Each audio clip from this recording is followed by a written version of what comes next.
The Oracle ASMR.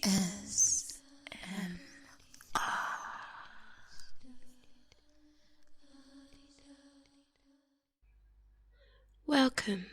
You're listening to The Oracle, and this is an ASMR recording of Lewis Carroll's Alice in Wonderland. Chapter 6, Pig and Pepper. For a minute or two she stood looking at the house and wondering what to do next, when suddenly a footman in livery came running out of the wood. She considered him to be a footman because he was in livery. Otherwise, judging by his face alone, she would have called him a fish. And rap loudly on the door with knuckles.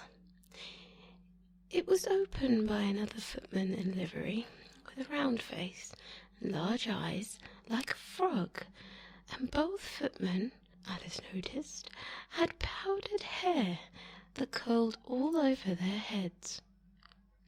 She felt very curious to know what it was all about, and crept a little way out of the wood to listen. The fish footman began producing from under his arm a great letter, nearly as large as himself, and this he handed over to the other, saying in a solemn tone, "For the Duchess, an invitation from the Queen to play croquet." The frog footman repeated in the same solemn tone, only changing the order of the words a little, "From the Queen, an invitation for the Duchess to play croquet." And then they both bowed low, and their curls got entangled together. Alice laughed so much at this that she had to run back into the wood for fear of their hearing her, and when she next peeped out, the fish footman had gone, and the other was sitting on the ground near the door, staring stupidly up at the sky. Alice went timidly to the door and knocked. "There's no sort of use in knocking," said the footman, "and that for 2 reasons. First, because I'm on the same side of the door as you are. Secondly, because they're making such a noise inside, no one could possibly hear you. And certainly there was a most extraordinary noise going on inside, a constant howling and sneezing, and every now and then a great crash, as if a dish or a kettle had been broken into pieces." "Please, then," said Alice, "how am I to get in?" "There might be some sense in knocking," the footman went on without attending to her, "if we had the door between us. For instance, if you were inside, you might be knocking, and I could be out, you know." He was looking up at the sky all the time he was speaking, and this Alice thought decidedly uncivil. But perhaps he couldn't help it, she said to herself. His eyes were so very nearly at the top of his head, but at any rate he might answer questions. "How am I to get in?" she repeated aloud. At that moment the door of the house opened, and a large plate came skimming out, straight at the footman's head. It just grazed his nose and broke into pieces against one of the trees behind him. "Or next day, maybe," the footman continued in the same tone, exactly as if nothing had happened. "How am I to get in?" Alice asked again, in a louder tone. "Are you to get in at all?" said the footman. "That's the first question, you know." It was, no doubt, only Alice did not like to be told so. "It's really dreadful," Alice muttered to herself, "the way all the creatures argue. It's enough to drive one crazy. The footman seemed to think it was a good opportunity for repeating his remark with variations. "I shall sit here," he said, "on and off, for days and days." "But what am I to do?" said Alice. "Anything you like," said the footman, and began whistling. "Oh, there's no use in talking to him," said Alice desperately. "He's perfectly idiotic." And she opened the door and went in. The door led right into a large kitchen, which was full of smoke from one end to the other. The Duchess was sitting on a 3-legged stool in the middle, nursing a baby. The cook leaning over the fire, stirring a large cauldron, which seemed to be full of soup. "There's certainly too much pepper in that soup," Alice said to herself, as well as she could for sneezing. There was certainly too much of it in the air. Even the Duchess sneezed occasionally, and as for the baby, it was sneezing and howling, alternating without a moment's pause. The only things in the kitchen that did not sneeze were the cook and a large cat that was sitting on the hearth and grinning from ear to ear. "Please, could you tell me?" said Alice, a little timidly, for she was not quite sure whether it was good manners for her to speak first. "Why is your cat grinning like that?" "It's a Cheshire cat," said the Duchess. "And that's why, pig." She said the last word with such sudden violence that Alice quite jumped, but she saw in another moment that it was addressed to the baby and not to her, so she took courage and went on again. "I don't know that Cheshire cats always grinned. In fact, I didn't know that cats could grin." "They all can," said the Duchess, "and most of them do." "I don't know any that do," said Alice very politely, feeling quite pleased to have got into a conversation. "You don't know much," said the Duchess, "and that's a fact." Alice did not at all like the tone of this remark, and thought it would be as well to introduce some other subject of conversation. While she was trying to fix on one, the cook took the cauldron of soup off the fire, and all at once set at work throwing everything within her reach at the Duchess and the baby. The fire irons came first, then followed by a shower of saucepans, plates, and dishes.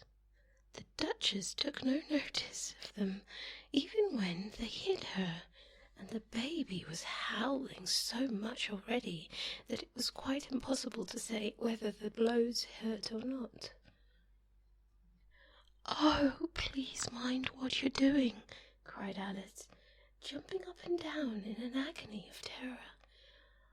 "Oh, there goes his precious nose," as an unusually large saucepan flew close by it and very nearly carried it off. "If everybody minded their own business," the Duchess said in a hoarse growl, "the world would go around a deal faster than it does."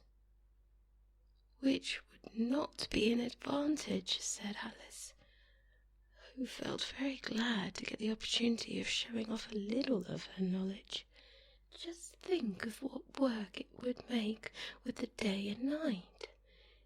You see, the earth takes 24 hours to turn around on its axis." "Talking of axes," said the Duchess, "chop off her head." Alice glanced rather anxiously at the cook to see if she meant to take a hint. But the cook was busily stirring the soup, and seemed not to be listening, so she went on again. 24 hours, I think, or is it 12? Oh, don't bother me, said the Duchess. I never could abide figures. And with that she began nursing her child again, singing some sort of lullaby to it as she did so, and giving a violent shake at the end of every line. Speak roughly to your little boy, and beat him when he sneezes. He only does it to annoy, because he knows it teases. Chorus, in which the cook and the baby joined. Wow, wow, wow.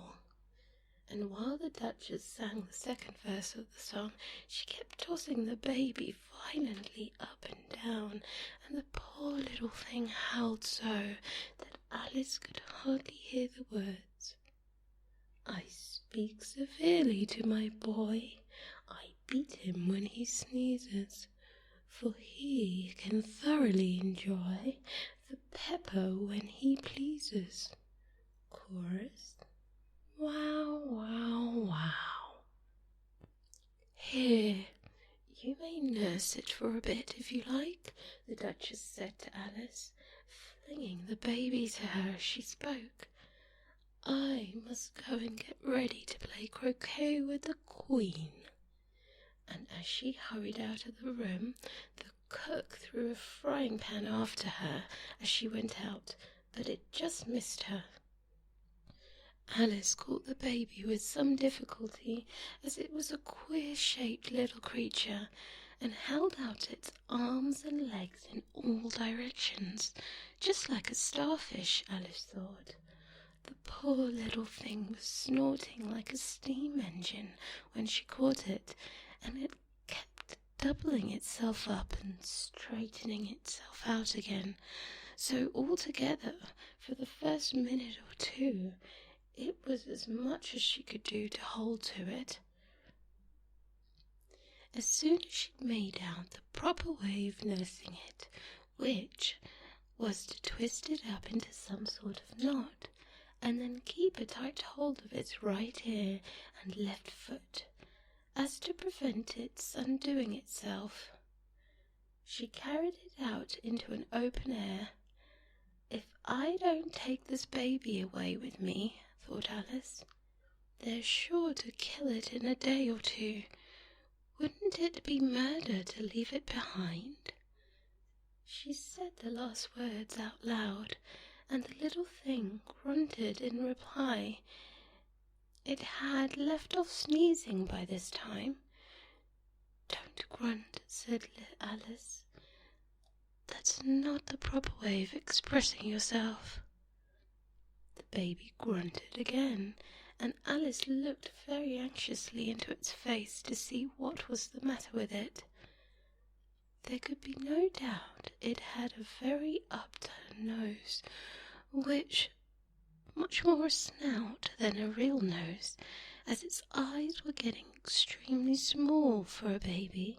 Altogether, Alice did not like the look of the thing at all, but perhaps it was only sobbing, she thought, and looked into its eyes again to see if there were any tears. No, there were no tears. If you're going to turn into a pig, my dear, said Alice seriously, I'll have nothing more to do with you. Mind now. The poor little thing sobbed again, or grunted, it was very impossible to say which, and then went on for some while in silence. Alice was beginning to think to herself, now, what am I to do with this creature when I get home? When it grunted again so violently that she looked down into its face in alarm. This time there could be no mistake about it. It was neither more or less than a pig, and she felt it would be quite absurd for her to carry it any further. So she set the little creature down and felt quite relieved to see it trot away quietly into the wood. If it had grown up, she said to herself, it would have made a dreadfully ugly child, but it makes rather a handsome pig, I think. And she began thinking over the other children she knew, who might do very well as pigs, and was just saying to herself, if only I knew the right way to change them, when she was a little startled by seeing the Cheshire Cat sitting on the bough of a tree a few yards off. The cat only grinned when it saw Alice. It looked good-natured, she thought. Still, it had very long claws and a great many teeth. So she felt that it ought to be treated with respect. Cheshire Puss, she began rather timidly, as she did not know whether it would like the name. However, it only grinned a little wider. Come, it's pleased so far, thought Alice, and she went on. Could you tell me, please, which way I ought to go from here? That depends a good deal on where you want to get to, said the cat. I don't much care where, said Alice.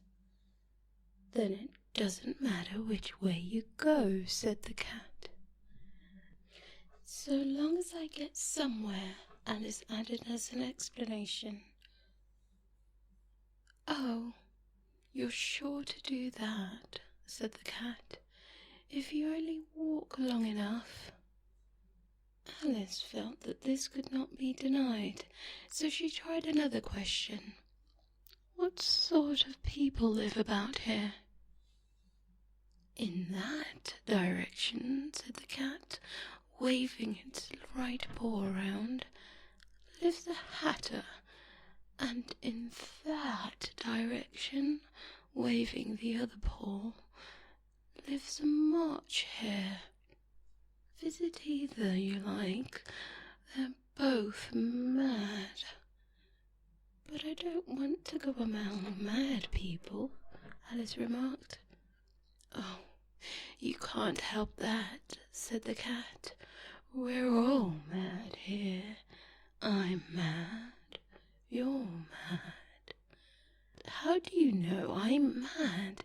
Said Alice. You must be, said the cat, or you wouldn't be here. Alice didn't think that proved it at all. However, she went on. And how do you know that you're mad?